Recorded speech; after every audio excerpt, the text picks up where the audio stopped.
diversos níveis de conhecimento. Pode estar compreendidos entre os níveis de um conhecimento superficial e profundo. O nível de conhecimento de alguém em uma determinada área depende de vários fatores. Um deles, o expressivo, é o interesse que a pessoa tem em conhecer sobre determinado assunto e determinada área. Quando alguém deseja saber e tem curiosidade e interesse, ela busca conhecer. E o nível de conhecimento pode crescer.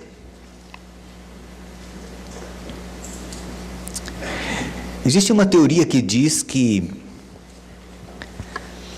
existem pessoas que não sabem e não sabem que não sabem. Este é o mais baixo nível de conhecimento profundo, porque pode ser considerado de conhecimento profundo, porque a pessoa não conhece e ela não sabe que não conhece. Ela é ignorante de que ela não sabe. Todos nós temos áreas da nossa vida que nós não conhecemos e não sabemos que não conhecemos. E não sabemos que não sabemos. Há áreas da vida, do conhecimento, em que todos nós nos enquadramos nesse grupo de pessoas. Um outro nível de conhecimento é aquele em que a pessoa não sabe e ela passa a ser consciente de que ela não sabe. Então eu não sei e eu descubro que eu não sei.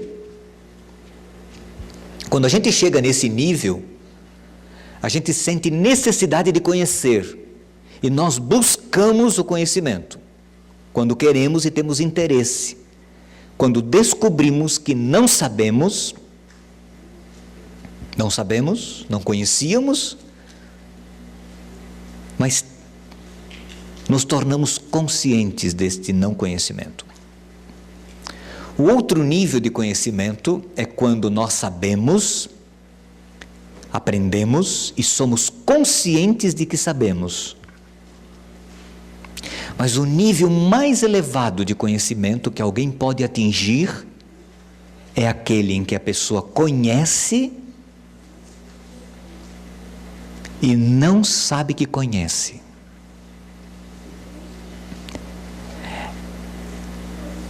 Ela é ignorante do conhecimento que possui. Por exemplo, houve um dia que nós não sabíamos que não sabíamos dirigir automóvel. Aí um dia, nós descobrimos que não sabíamos dirigir. E sentimos vontade e desejo de aprender. Nessa busca desse conhecimento, dessa nova aprendizagem, chegou um momento em que nós éramos conscientes de que sabíamos. Então é aquele processo em que você tem que pensar para passar a marcha. Lembra que você passou por isso? Você tem que exercer conscientemente algumas coisas do conhecimento. Hoje, quando você dirige, você sabe, mas você ignora que você sabe. Você entra no carro e não pensa no que você faz. Você passa a marcha, você não pensa se você passou, sabe? Aquilo é automático, é a automatização do conhecimento. Nestes níveis de conhecimento, em diversas áreas da vida, nós nos enquadramos em todos eles, dependendo da área. Na área da vida espiritual, na área do conhecimento da Bíblia, da Palavra de Deus, na oração intercessória que Jesus fez, no capítulo 17 do Evangelho de João, no verso 3, Jesus diz assim: a vida eterna é esta, que te conheçam, como o único Deus verdadeiro e a Jesus Cristo a quem enviaste.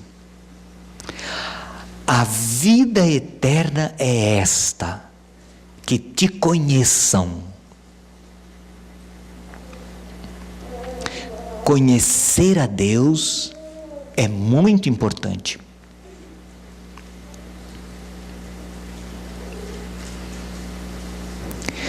Porque do nível do conhecimento que podemos adquirir acerca de Deus, poderá depender a nossa vida eterna. É o que Jesus está dizendo aí. A vida eterna é esta, que te conheçam. Só que Deus não pode ser conhecido.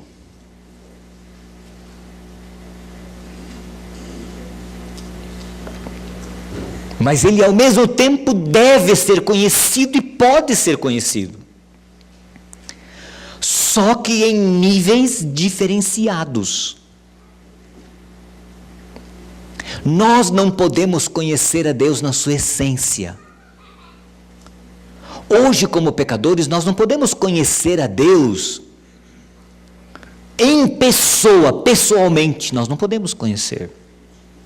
Mas podemos conhecê-lo em outros níveis, à medida em que ele se auto-revelou a nós. Isto é possível. Por exemplo, minha esposa e eu vamos fazer daqui a poucos dias 26 anos de vida conjugal. Quando nós nos casamos, nós não nos conhecíamos como hoje nós nos conhecemos. Há pouco eu estava sentado aqui, ela olhou para mim e fez um sinalzinho para mim. Eu entendi. Ninguém percebeu, ninguém viu, mas ela fez um sinalzinho para mim, que eu entendi perfeitamente. Por quê? Porque nós nos conhecemos. É um nível de conhecimento diferenciado, diferente. Nós nos conhecemos aqui, nós nos conhecemos. Nós convivemos, temos uma certa convivência juntos. É um outro nível de conhecimento. Você conhece personalidades políticas do Brasil, por exemplo. Mas provavelmente você nunca tenha conversado com ele. Você nunca tenha convivido com ele, mas você conhece. É um outro nível de conhecimento. Em que nível de conhecimento nós precisaríamos conhecer a Deus para sermos salvos e recebermos a vida eterna? Em que nível de conhecimento? Por que é importante conhecer a Deus? Preciso que você me ajude aqui. Por que é importante esse nível de conhecimento? O que isso nos traria quando conseguimos conhecer a Deus na medida, ou à medida em que Ele se revela a nós, e à medida em que nós podemos conhecê-lo como pecadores? Uma ideia aqui, dá um clique para mim aí. 4 ideias. Quando conheço a Deus, eu compreendo a minha própria origem, por contraste. Certo? E, consequentemente, minha situação atual de pecador separado dele. Então, o primeiro benefício que adquirimos quando conhecemos a Deus, passamos a conhecê-lo, no nível em que podemos conhecê-lo, por contraste, passamos a nos conhecer a nós mesmos. Coisas que nós não conhecíamos de nós mesmos. Da nossa natureza e da nossa situação como pecador separado de Deus. Então, o primeiro benefício de se conhecer a Deus é que, por tabela, nós acabamos nos autoconhecendo a nossa natureza, a nossa necessidade que temos como seres pecadores e separados dele. Segunda razão, quando conheço a Deus, eu sinto vontade de estar e de viver na atmosfera pura na qual vive. Tenho despertado dentro de mim o anseio de ser como Ele.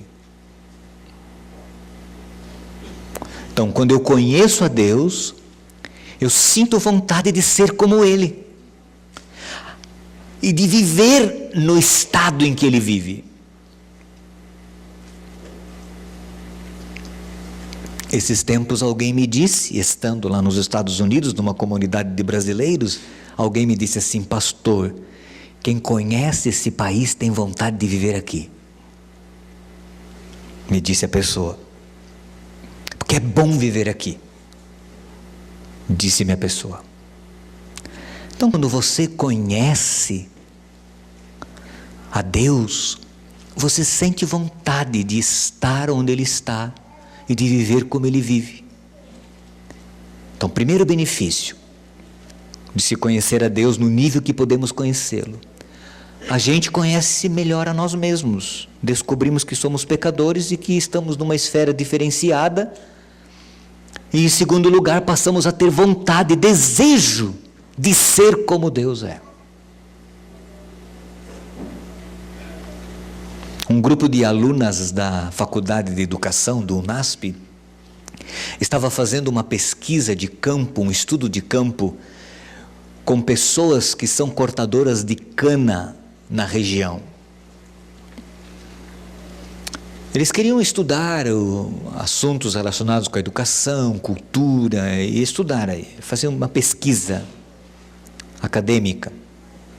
E nessa pesquisa eles estavam conversando com as crianças, havia um questionário com as crianças, que era feito com as crianças. A maioria das crianças responderam a pergunta: o que você quer ser quando crescer? A resposta é: cortador de cana. Porque é o único referencial que elas têm. Elas não têm outro referencial.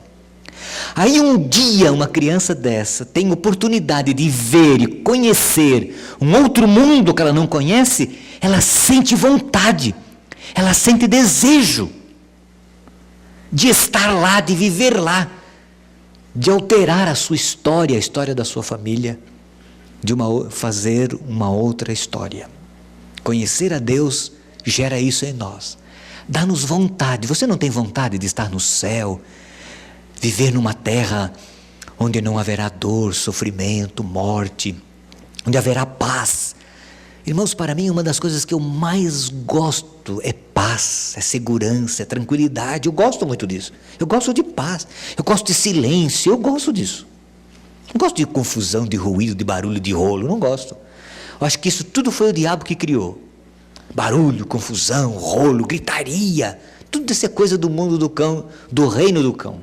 O reino de Deus, na minha percepção e naquilo que eu vejo na Bíblia, é de paz, de tranquilidade, de calma. Aí tem gente que diz assim: mas isso me dá nostalgia, me dá... É lógico que quem come pimenta a vida inteira, certo? Vai comer, sabe, entendeu? Não é verdade? Ele devia estar acostumado a comer pimenta. De repente ele vai comer uma maçã, não tem gosto.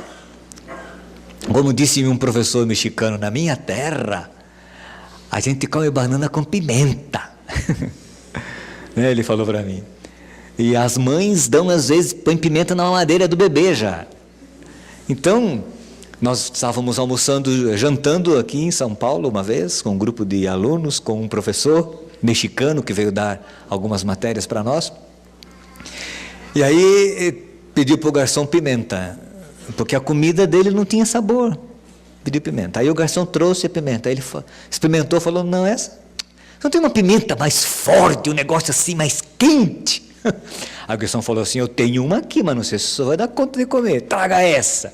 Aí ele trouxe, aí ele colocou assim, nós ficamos só olhando, todo mundo olhando para...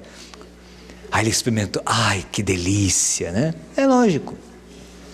Por quê? Está acostumado, o sabor está condicionado, né? O sabor está condicionado. Então, o reino de Deus, quando você conhece Deus, você sente vontade de viver num reino assim, de um reino de justiça, né? Você não tem vontade de viver num reino de justiça?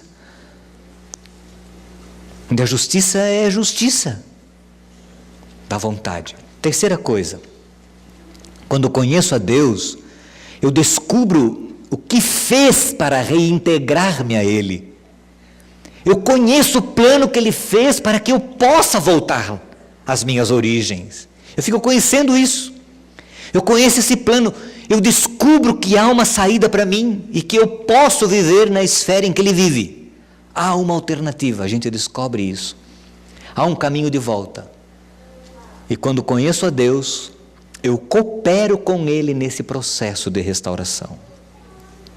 Eu desejo ser como Ele, eu reconheço minha pecaminosidade e submeto-me ao processo de restauração como barro maleável nas mãos do oleiro. Porque eu quero, eu desejo. Então eu coopero, eu faço a minha parte. Talvez você esteja pensando nisso, ou talvez, não sei, que Jesus tenha dito: a vida eterna é esta, que te conheçam. Porque quando nós conhecemos a Deus, na medida em que Ele se revela a nós, descobrimos quem nós somos, sentimos vontade de ser como Ele é e de viver onde Ele está, descobrimos o plano que Ele fez para que estejamos lá, e aí eu passo a cooperar com Ele nesse processo de reintegração e de retorno às nossas origens. Daí a importância de conhecermos a Deus. Clica no botão do ponto ou da vírgula aí, só um pouquinho. Então veja, é muito importante nós conhecermos a Deus. Porque quando nós conhecemos alguém, nós confiamos nessa pessoa. Qual é o médico que você costuma procurar quando você tem problemas de saúde? Qual é o médico que você costuma procurar? Qual é? Aquele que você conhece. Por que você procura médicos que você conhece? Por quê? Porque você confia no trabalho dele. E se você tem que procurar um profissional que você não conhece, você vai com o pé atrás, vai com referências, certo? Vai com referências. Em que mecânico você costuma levar o seu carro? Em mecânicos que você conhece. É ou não é? Você conhece. E se você não conhece, você busca referências. Conhecer gera laços de relacionamento, de confiança. Por isso é importante conhecer a Deus. Nossa falta de fé, nossas dúvidas, são resultado de nós não conhecermos a Deus. A gente duvida dele, tem fé, não tem fé, desconfia dele, porque a gente não conhece como poderíamos conhecer. À medida que nós confiamos nele, temos fé nele. Aquilo que nós estudamos na lição da Escola Sabatina de hoje. Por que Abraão teve a coragem de sacrificar o seu filho? Por quê? Uma coisa absurda. Você fala assim, porque ele teve fé em Deus, ele confiava em Deus. Tudo bem, né? Mas não era por isso. Por quê? Porque ele conhecia Deus. Ele conhecia Deus. Ele sabia quem Deus era. Ele o conhecia, havia um relacionamento entre os dois. E por isso ele foi capaz de fazer o que ele fizera. Voltando, Jesus disse: a vida eterna é esta, que te conheçam, Senhor, e a seu Filho, Jesus Cristo, a quem enviaste. Existem vários níveis de conhecimento. Não dá para conhecer a Deus na sua essência. Não dá, irmãos. Nem que você queira. Não dá.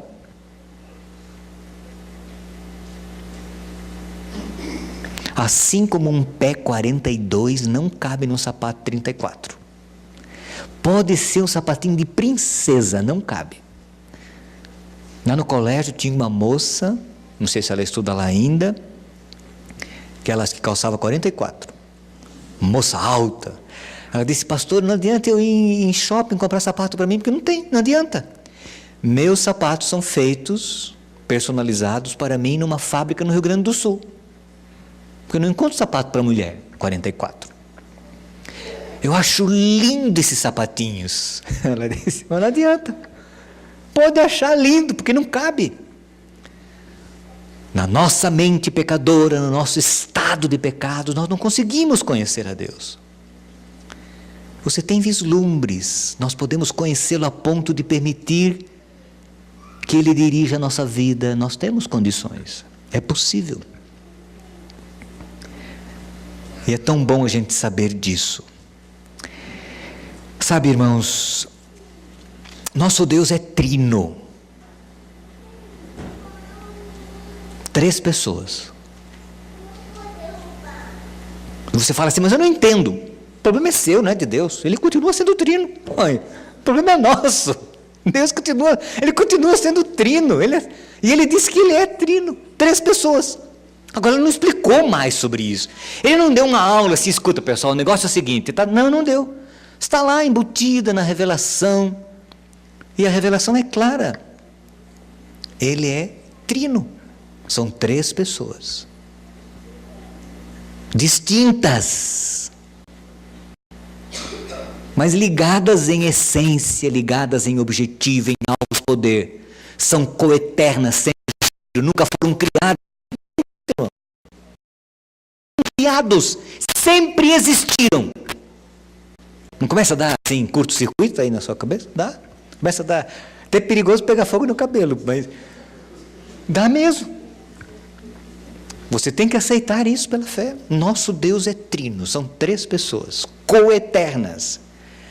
São onipotentes, são autossuficientes. E são o que são, independente de se acreditar nele ou não. Eles são o que são.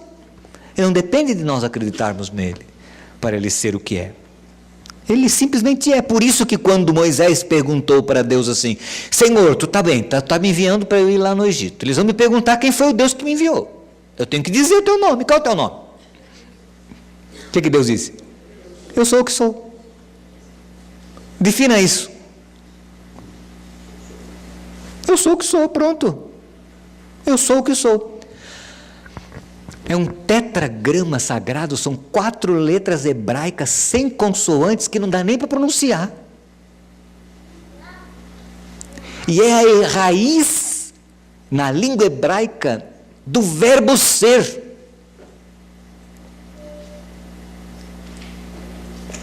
É a essência do ser. Eu sou o que sou. E não tem conversa. Eu acho muito legal isso. Porque Deus diz, não tem conversa. Deus não explica, porque não adianta explicar. Não adianta explicar, porque não entende mesmo. Por que vai explicar? Tintim por tintim. Eu sou o que sou. Então, primeira ideia. O nosso Deus é trino. São 3 pessoas. Coeternas que sempre existiram. Só que assumiram, no plano da redenção, funções distintas. E aí há uma diferença entre eles. Não há nenhuma diferença entre eles. Só de função no plano de resgate dessa terra pecadora. Aí sim. Um deles, 3 aqui, ó. Foi bom que vocês 3 estão aqui. Não são iguais, porque um é pequenininho, um é grande, um é magrinho, outro é gordinho, mas os 3 são magros. Mas o nosso Deus, 3 pessoas distintas assim. Iguais, mesmo poder, mesmos atributos, mesmas características, tudo. Só que assumiram funções diferentes no plano da redenção. Um ficou no céu, controlando, dirigindo, recebeu o nome de Pai, para que entendêssemos o processo. O outro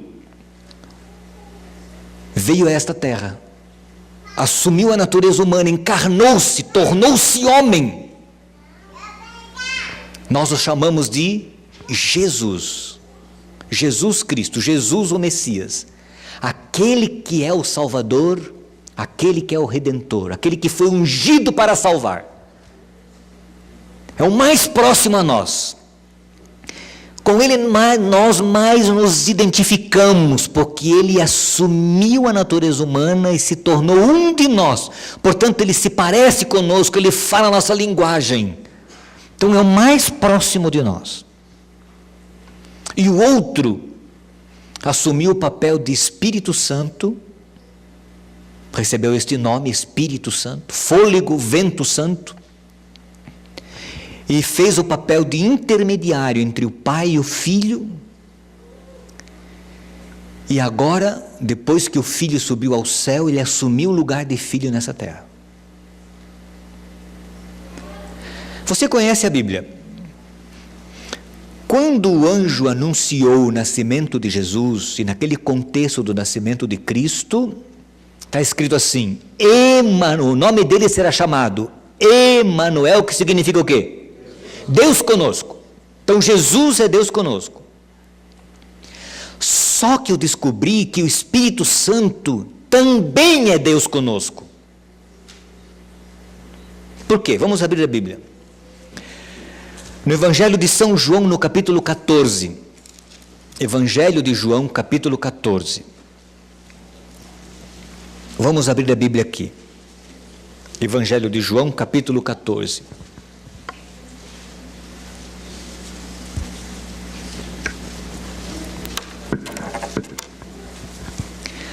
Vamos ler os versos 16 e 17. Jesus diz assim, já estudamos isso uma vez, vamos recordar, passar rapidinho por isso, mas é bom nós lermos esse texto. Eu pedirei ao Pai, diz outras versões, eu rogarei ao Pai, e Ele vos dará outro conselheiro, outro consolador, para estar com vocês para sempre. Quem é Ele? Verso 17. O Espírito da verdade, o mundo não pode recebê-lo, porque não o vê nem o conhece. Mas vocês o conhecem, pois ele vive com vocês e estará em vocês. Veja o verso 18. Não os deixarei órfãos, voltarei para vocês. Então veja, Jesus diz assim, eu vou para o Pai, eu vou embora, mas eu vou pedir para o Pai e Ele vai mandar um outro conselheiro, um outro consolador para que fique com vocês. Um outro, quem é Ele? O Espírito de verdade, que o mundo não conhece, mas vocês conhecem, porque Ele já habita em vocês, e Ele vai estar em vocês. Ele estará com vocês para sempre. Quem é esse outro consolador? Lembra que já fizemos um estudo da palavra grega outro? Outro aqui significa outro da mesma espécie, outro igual a Jesus. Não é outro semelhante, um outro como Jesus, igual a Jesus. Então Jesus diz assim, eu vou subir ao Pai e eu vou mandar um outro consolador como eu, e ele vai ficar com vocês. Jesus era Deus conosco, só que o Espírito Santo também é Deus conosco, que está conosco, vive conosco, vive entre nós e habita em nós, e vive aqui conosco, é Deus conosco. Só que é uma diferença entre Jesus e o Espírito Santo. Jesus é Deus conosco feito homem. Jesus é Deus conosco encarnado. Mas o Espírito Santo não se encarnou. Ele não se tornou homem. Ele não se tornou carne. Por isso a dificuldade que nós temos em entender o Espírito Santo. Ele se manifestou e se revelou da forma como nós descobrimos na Bíblia. Como um vento, como um sopro, assim de maneira sutil, discreta, e mesmo quando ele age de forma poderosa, ele é discreto, é assim que age o Espírito Santo, mas ele é Deus, Deus conosco.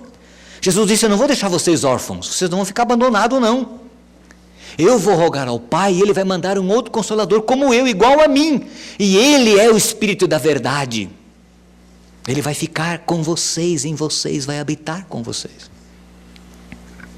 E olha, e tem gente que acha que o Espírito Santo é apenas o fôlego de Deus, é a força imanente de Deus, é a energia de Deus. Não, quando você lê na Bíblia, no livro de Ezequiel, no capítulo 8, você vê o Espírito Santo, Ezequiel viu o Espírito Santo com mãos, com costas, com costas. Mas era fogo, fogo, fogo, fogo. Porque Deus tem corpo, irmãos. Deus tem corpo. E como eu sei que Deus tem corpo? Porque a Bíblia diz. Está lá sentado. O Pai está sentado, corpo. Só que o problema é o conceito de corpo. Esse que é o problema, é conceituação. Você até pode achar que Deus não tem corpo, mas não significa nada. Ele tem corpo, porque a Bíblia diz que ele tem corpo, está lá. Parece Deus com costas, com pés. Pé o quê? Pé com mão. Deus tem olhos, tem ouvidos. Por quê? Como eu sei? A Bíblia diz que Deus nos criou parecido com Ele. Nós somos criados à imagem dEle. Nós somos parecidos, não iguais, à imagem. Então, Deus, não é Deus que se parece conosco, nós é que nos parecemos com Ele. Isso é bíblico. Só que as pessoas fazem um balaio de gato. Jesus, quer ver Jesus? Jesus ressuscitou, não ressuscitou? Jesus ressuscitou glorificado ou não? Quando ele ressuscitou, ele não ressuscitou glorificado? Sim, quando Maria tocou nele, ia tocar, que ele disse: não me toques, eu ainda não subi ao Pai. Jesus subiu ao Pai e ficou 40 dias, apareceu em vários momentos para os discípulos. Aparecia, desaparecia, aparecia, desaparecia com os discípulos. E um dia os discípulos estavam trancados no cenáculo, todas as portas trancadas, e Jesus entrou. Eles estavam exatamente conversando sobre a ressurreição. E havia uma polêmica entre Tomé, que não tinha visto o Senhor ainda, e os outros discípulos. Você conhece a história? E Tomé disse: eu não acredito. Eu só vou acreditar se eu ver e se eu pegar nele. Nisso Jesus entrou e disse: Tomé, venha, pegue em mim. Vede, um espírito não tem carne e ossos como vedes que eu tenho. Pega em mim. E Tomé tocou, caiu e disse: Senhor meu, Deus meu. Jesus ressuscitou glorificado, mas ele tinha corpo humano. Claro, por causa da encarnação, é verdade. E ele subiu ao céu com esse corpo. As pessoas perguntam assim para mim: pastor, um dia nós vamos ressuscitar. A Bíblia diz que nós seremos transformados, os vivos que estiverem, os vivos quando Jesus voltar, os filhos de Deus vivos vão ser transformados no momento, num abrir e piscar de olhos. Transformados em quê? Eu falei: transformado em quê? Eles perguntam para mim. Algumas pessoas acham que vão ser transformados num treco qualquer, assim, numa mágica. Eu falei: não, você transformado, Paulo diz assim: este corpo corruptível se revestirá da incorruptibilidade, e o que é mortal se revestirá da imortalidade, porque o dia que nós formos glorificados, continuaremos tendo corpo, irmãos, e aparência, e vamos conhecer uns aos outros, só que imortalizados, imortais, não mais. O nosso Deus, ele tem corpo, só que é um corpo numa outra dimensão que nós não conhecemos, não se revelou a nós. Eu não consigo passar por essa parede, mas Jesus passou. Ele tinha corpo, foi tocado por Tomé, ele disse: ó, vede, um espírito não tem carne e osso como vede que eu tenho. Jesus tinha carne, tinha osso, ele comeu até peixe com os discípulos na praia, peixe e pão. Até ele preparou o peixe, quando os discípulos chegaram, o peixe estava pronto, e Jesus comeu com eles. Mas ele entrou pela parede. Por onde ele entrou? Essa porta estava tudo trancada. Porque Deus vive numa outra dimensão. É como os anjos não têm corpo? Claro que tem corpo, a Bíblia diz que eles têm corpo. Tem asas, tem rosto, tem pés, tem mãos, a Bíblia diz. Tem anjo que tem 6 asas, tem anjo que tem 4 asas, tem anjo que tem 2 asas, está lá na Bíblia. É só estudar a palavra de Deus, está lá. Você descobre isso na Bíblia. Mas eu não vejo anjo. Tem anjo de Deus aqui? Tem, mas eu não vejo. E eles estão com o corpo deles, mas eu não vejo. Por quê? Eles vivem numa outra dimensão. É isso que nós precisaríamos entender. Então o Espírito Santo, irmãos, ele é Deus conosco, só que ele não se encarnou, ele não se tornou carne. E na Bíblia nós vamos ver o Espírito Santo ouvindo, falando, intercedendo, atitudes de alguém que tem corpo. Qual é a obra e o papel desse Deus conosco?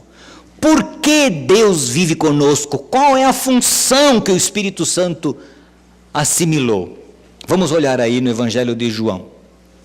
Está aqui. No Evangelho de João,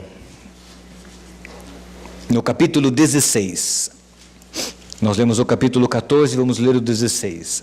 Verso 8 e 9. Quando ele vier, o conselheiro que eu vou enviar, quando ele vier, e ele já veio, já está aqui entre nós, ele vai fazer 3 coisas. Está escrito ali, pode dar um clique, aparece as 3 coisas que está aqui. Convencerá o mundo do quê? Do pecado. Convencerá o mundo do quê? Da justiça. E convencerá o mundo do quê? Do juízo. Do pecado, porque os homens não creem em mim. Da justiça, porque vou para o Pai e vocês não me verão mais. E do juízo, porque o príncipe deste mundo já está condenado. Este é o papel do Espírito Santo. Esta é a função do Espírito Santo. Convencer você e a mim do pecado, da transgressão, da desobediência, da justiça de Deus, de que Deus é justo, existe uma justiça, e do juízo que um dia virá sobre os seres humanos. Esse é o papel do Espírito Santo. Convencer, ele trabalha, ele fala, ele argumenta, ele convence você, ele argumenta com você. Você nem sabe às vezes. A argumentação é na sua mente, às vezes usando pessoas, situações, estratégias, recursos que o Espírito Santo usa. É como Balaão. O anjo tentava impedir que Balaão fosse, e a jumenta se desviava daqui, e o anjo ia para lá e tentava criar obstáculos, e Balaão seguindo. O Espírito Santo faz isso, ele cria obstáculos. Preste atenção, irmãos. Preste atenção na obra do Espírito Santo na sua vida. Preste atenção na luta de Deus, tentando convencer você dos erros que você tem cometido, dos caminhos que você tem andado. Preste atenção, ouça a voz. Ele vai incomodar, ele incomoda você e a mim. Senso de culpa, ele desperta em nós. De repente você está assim, vem uma ideia, um clique na sua cabeça. É o Espírito Santo. Você não devia ter feito isso, você não andou, você não foi legal. Não é legal você agir dessa forma. É o Espírito Santo, essa é a obra dele. De forma silenciosa, mas firme, tentando ajudar-nos. Ele é o conselheiro. O que é conselheiro? Consolador, aquele que fica ao lado. Aquele que está ao lado, ajudando, fortalecendo. Só que eu descubro uma coisa na Bíblia. Deus não vai além do que nós permitimos. Isso é um princípio que a gente encontra na Bíblia. Às vezes ele vai além do que uma pessoa permite, porque ele está ouvindo a intercessão de um outro filho seu em favor daquela pessoa. Isso pode ocorrer. Mas Deus respeita o nosso livre-arbítrio, as nossas escolhas e as nossas decisões. Ele convence, filho, para com isso, você vai se dar mal, para com isso, não caminha nessa direção. E aquilo vem, e por isso o apóstolo Paulo diz assim: não resistis ao Espírito de Deus, não extinguais, são figuras de linguagem que falam, não extingua a obra, não apague, não expulse o Espírito de Deus. E por isso Jesus disse que o único pecado que não tem perdão é o pecado contra o quê? Por quê que não tem perdão? Porque o Espírito Santo é que nos convence do pecado, da justiça e do juízo. Se eu resisto, vai chegar o dia em que eu não vou mais pedir perdão, não vou mais. É como um rádio estragado, um celular estragado que não pega mais. Então não adianta. Aí a pessoa pecou contra o Espírito Santo. Por quê? Não ouve mais a voz do Espírito. Não adianta ele falar, queimou.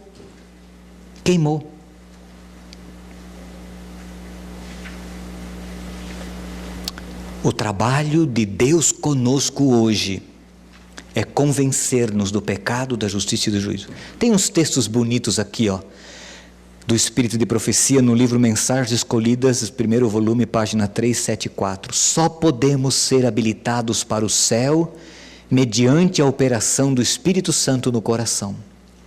Pois temos de ter a justiça de Cristo como credenciais nossas. Se quisermos ter acesso ao Pai, Para que tenhamos a justiça de Cristo, precisamos diariamente ser transformados pela influência do Espírito, a fim de sermos participantes da natureza divina. É a obra do Espírito Santo, agora, enobrecer os gostos, santificar o coração, enobrecer o homem todo. Esse é o trabalho de Deus conosco. Quando Jesus veio aqui, ele tinha uma função, ele tinha um trabalho. Ele veio para representar o Pai, para mostrar como é que era o Pai, o reino de Deus. E por isso Jesus curava, ressuscitava os mortos. E acabou morrendo, porque ele tinha uma obra, um propósito. O propósito do Espírito é diferente do propósito de Jesus. Hoje o trabalho de Jesus é lá no céu, no santuário do céu. O papel do Espírito é nos enobrecer, é nos convencer do pecado, da justiça e do juízo, e aplicar os benefícios. No livro Desejado, página 671, ao pecado só se poderia resistir e vencer por meio da poderosa operação, olha aqui, da terceira pessoa da Trindade, a qual viria não com energia modificada, mas na plenitude do poder, do divino poder. É o Espírito que torna eficaz o que foi realizado pelo Redentor do mundo. É por meio do Espírito que o coração é purificado. Por ele torna-se o crente participante da natureza divina. Cristo deu o seu Espírito como um poder divino para vencer toda tendência hereditária e cultivada para o mal e gravar seu próprio caráter em sua igreja. Cristo deu o seu Espírito como poder divino para vencer toda tendência hereditária. As nossas tendências hereditárias, sabe, os nossos erros, as nossas propensões, é o Espírito que nos dá força, poder, quando nós buscamos, quando nós nos tornamos disponíveis, quando nós aceitamos a liderança dele. Esta é a obra do Espírito. Sua obra é definir e manter a verdade. Por intermédio das Escrituras, o Espírito Santo fala, aonde? Olha aqui, a mente, e grava a verdade no coração. Assim expõe o erro, expelindo-o da alma. É pelo Espírito de verdade, operando pela palavra de Deus, que Cristo submete a si o seu povo escolhido. Pode parecer bobeira minha, e você tem todo o direito de achar, mas eu gosto de fazer isso de vez em quando. Experimente, vê se funciona e dá certo. De vez em quando eu faço um defrag no meu computador, uma defragmentação. O que é isso? É um programinha, para aqueles que não entendem, que existe dentro do sistema operacional, lá do computador, junto com é um aplicativo, né, que organiza todos os dados dentro de um determinado critério, porque você vai gravando, desgravando, colocando, inserindo dados, e o computador, na hora que grava, ele grava em lugares separados do disco de gravação. E aí, quando ele busca aquelas informações, demora, perde tempo. Então, esse programinha reúne todos esses dados, organiza o disco de dados. Partindo desse conceito, muitas vezes em minhas orações particulares, eu digo assim: Senhor, agora vamos lá, começa. Vamos fazer uma defragmentação da minha mente aí. Na minha oração, sozinho, é eu com meus botões e com meu Deus. Só estou contando para vocês agora pela primeira vez. E se acharem que eu sou louco, o problema é de vocês, não é nem meu. Escute, eu digo assim: Senhor, vamos embora, começa.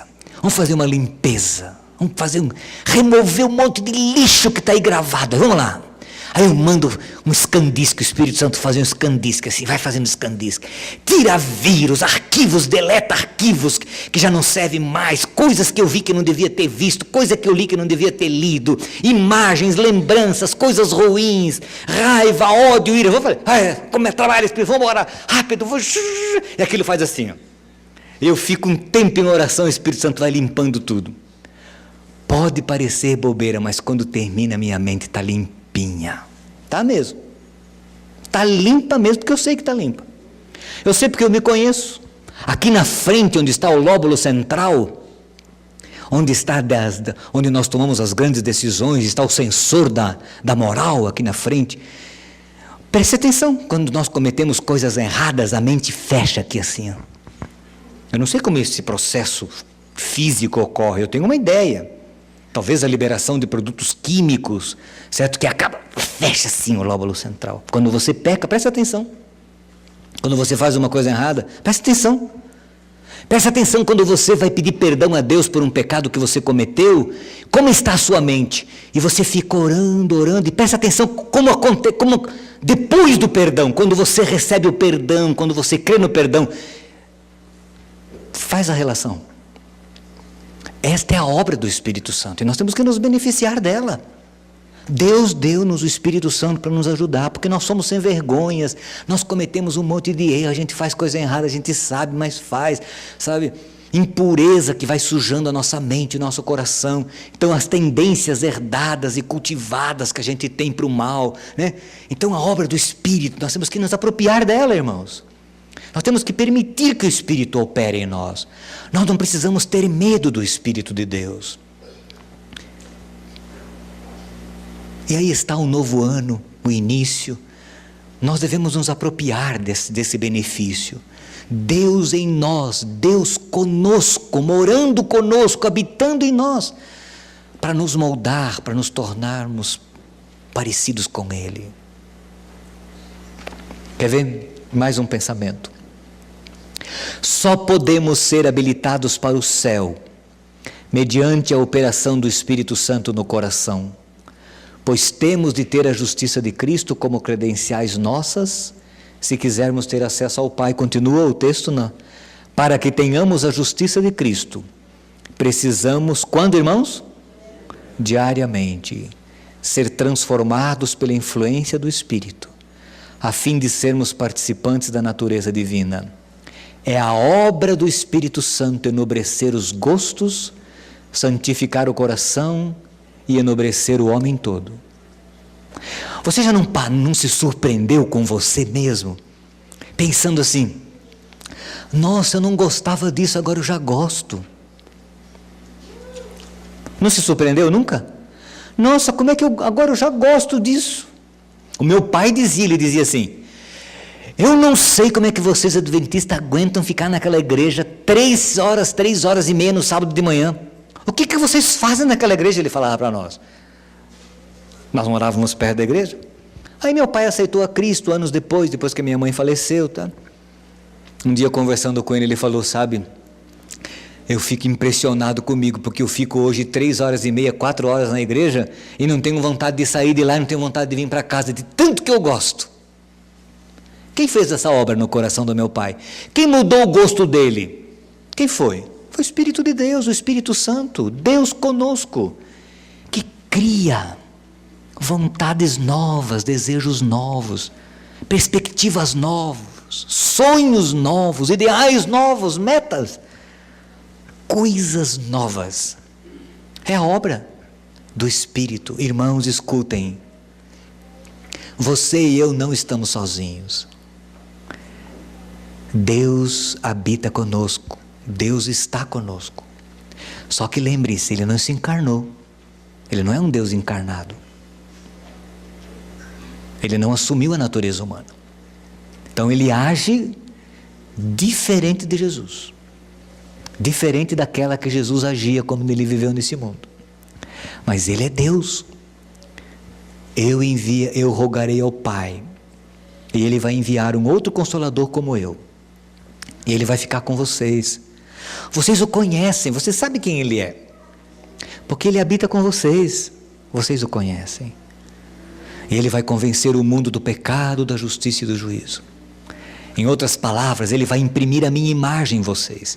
Ele vai aplicar os benefícios do meu sacrifício à vida de vocês.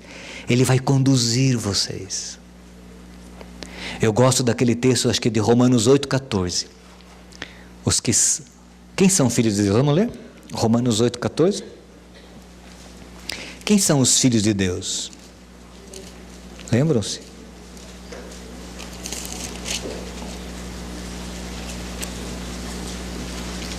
Romanos capítulo 8, verso 14. Deixam guiar pelo Espírito de Deus. O Espírito os guia e os transforma dia a dia, lentamente, paulatinamente, como filhos de Deus. Vocês já viram aquelas crianças adotadas? Que não tem nada a ver com a família que as adotara, mas que são parecidas com os membros da família? Até parece com o pai adotivo, com a mãe adotiva? O que fez que houvesse a convivência?